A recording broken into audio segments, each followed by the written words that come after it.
race actually determine about a person, and what judgments can you make about a person's race? What judgments can you make based on what's sovereignly the result of going out, being fruitful, having community, multiplying, and being human, right? Like living life, like setting history in motion produces all kinds of races of people, right? It produces all sorts of hues of skin, if we're gonna let race be defined as skin right now. Because I'm gonna split some hairs in a minute. But I guess, what can you actually do when you look at a skin hue? What can you actually determine about that person? What judgment can you actually make by looking at the skin tone of a person? Their parents probably had that too, right? What else can you determine? How much SPF you need? You guys sound like a biology class.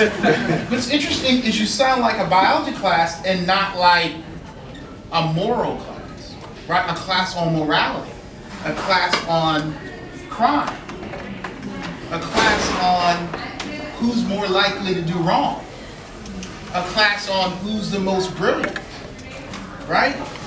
We can tell who your parents are, what your biological parents look like. We can probably tell, because sometimes people come up and you're like, whoa, who do you belong to, right?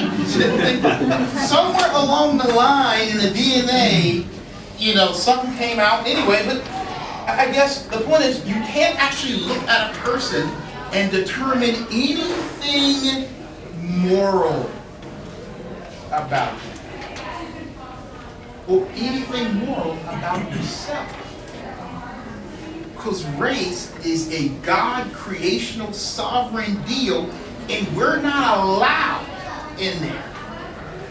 When it comes down to race being skin color and the way the world, God has allowed human beings to be and to mix, and then sometimes to be isolated for a while, and then for it to be mixed up again and isolated and create a new racial group, that's his doing, according to Acts.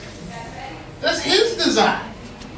That some of y'all knows look the way it does. And that's him.